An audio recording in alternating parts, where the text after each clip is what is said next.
We have Pisitta Vongswadi here with us today for AGA Frontiers 3. Pisitta is currently pursuing her passion in her PhD research in organisation and organisation behaviour at the Rotterdam Business School at the University of Erasmus, and previously at INSEAD Business School where I met her. She has also her master's degree in economics from Oxford University as well as Chulalongkorn University in Thailand.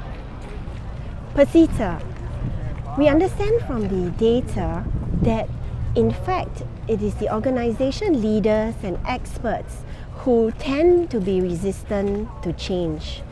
Could you share with us what they could do to be aware of this instead of thinking that they are actually driving the change that's going on?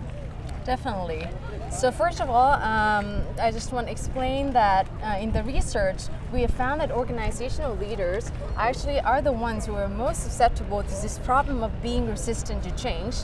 And the reason is this because of their mastery, the experience and the expertise that they have accumulated so far that have put them to the top of their organization is what prevents them from being able to change.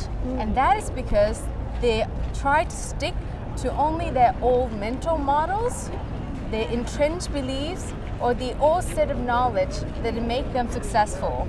But then the problem is that they're not being open to the new kinds of knowledge or the new information that basically might contradict to their existing beliefs. So that is what's causing the leaders or the experts to fail in being adaptive to change. Now I think what the audience or what we might be more interested in is how can we solve that problem? Right. Okay, so how exactly can the leaders cultivate this more adaptive mindset? Our research identified at least 3 practical tips that the leaders can follow. First of all, leaders should cultivate this notion of curiosity. It is basically the kind of learning orientation where basically the leaders pay constant attention to the environment, the changes happening in the industry, in the community, and also to the consumers. And then secondly, and this is quite important, that they, once they have that information, they have to reflect and also challenge their own assumption on what they think is happening. Maybe they are still applying that old mental model. Right. So, that kind of constant reflection and challenging one's own existing mental model is very important. Now, basically, the second stage, I think it's quite tricky because you yourself have also cultivated this habit already. So the third point I think might come in handy, which is basically you want to ask for feedback from others. Basically finding someone to be your, devil's advocate.